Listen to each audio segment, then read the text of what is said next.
welcome saxophonist, Mr. soon-to-be Dr. Kenny Garrett.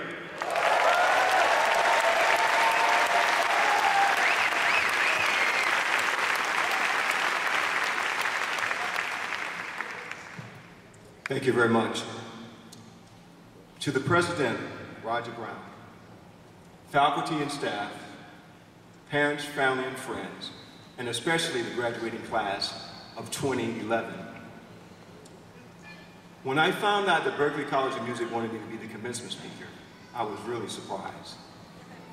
I was thinking, they couldn't find anybody else? Perhaps President Obama? Then I heard there were going to be about 3,000 to 4,000 people attending, and I said to myself, man, what are you getting yourself into? I had a lot of sleepless nights trying to figure out what I was going to say today. I felt like a college student studying for an exam.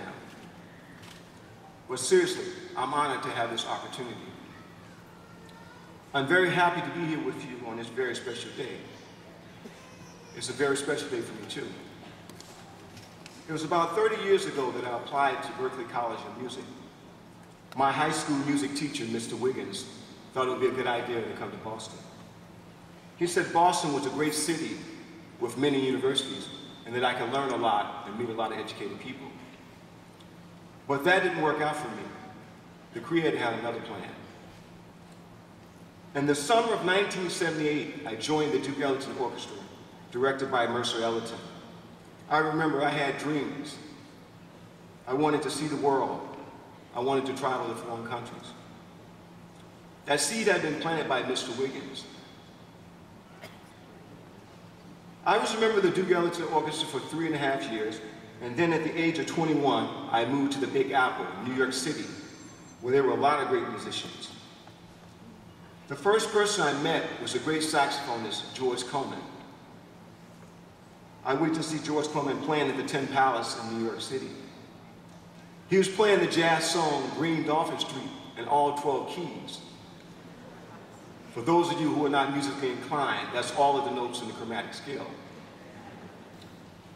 George asked me if I wanted to play, and I said yes, but I didn't have my saxophone with me. I was new to the city, and I didn't know you're supposed to have your instrument with you all the time.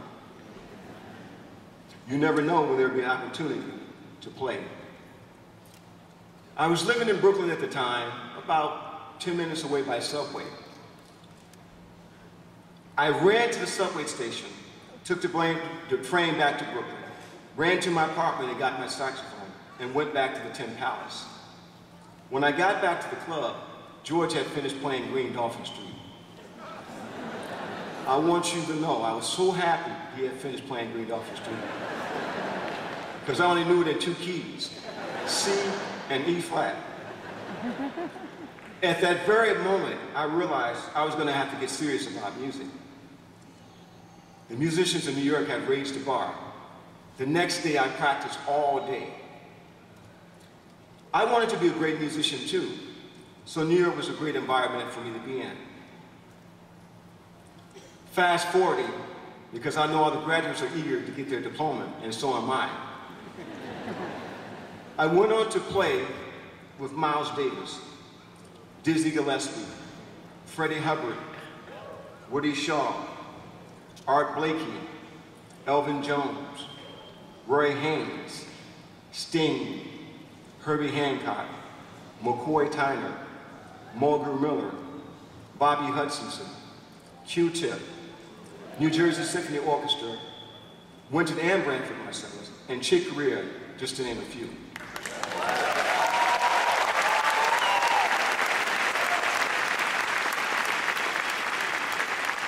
As you sit here reflecting on the information you experienced in the last 4 years, remember that your parents, family, friends, and professors helped you get here today. Remember how blessed you are.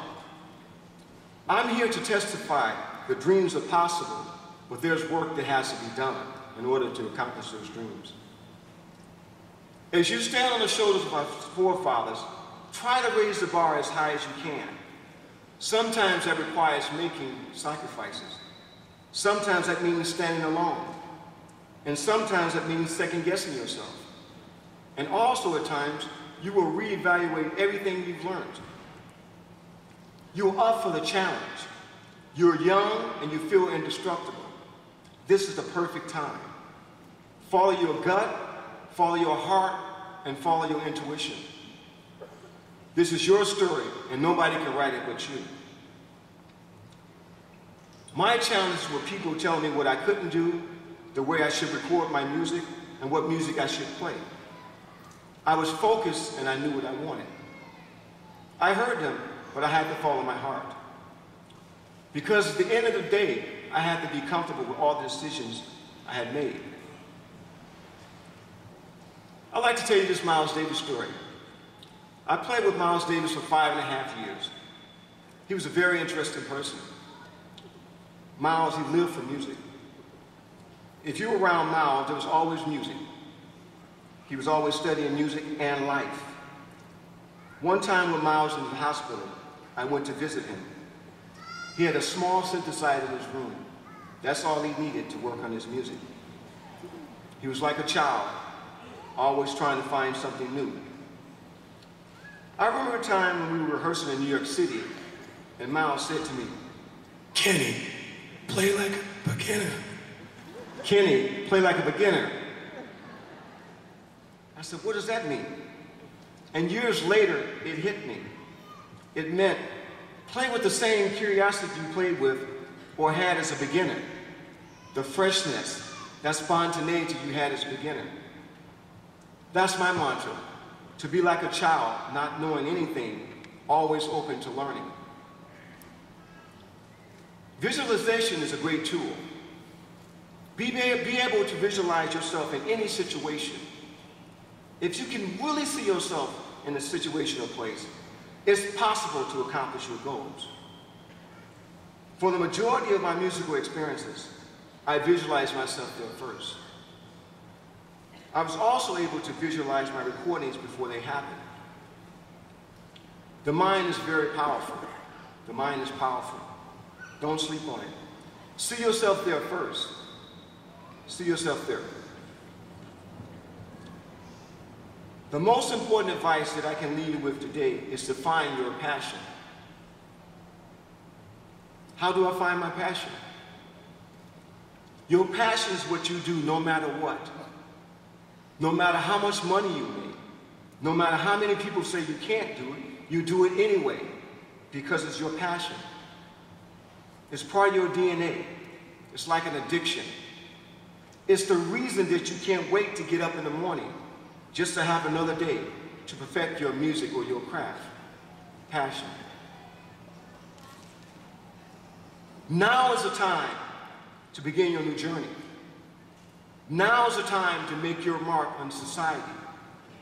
Now is the time to be a dreamer than ever. And as you accomplish those dreams, dream more dreams. Before you know it, it'll be time to pass the baton on to the next generation of musicians. When you leave today, remember that all your dreams are possible and more. Now is the time. Now is the time to plan your life. Now is the time to be around positive energy people. Tomorrow is not promised. Now is the time. Now is the time to go out into the world and spread some love through your music. Now is the time to set the tone for your life. Now is the time to go and heal this planet through your music.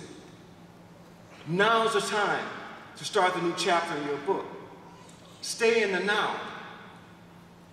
Now is the time to thank the Creator for the blessings He has bestowed upon you thus far. Are you ready for this challenge? Are you ready for this challenge? Today is the start of hope. There's nothing standing in your way. Thank you, and congratulations to the class.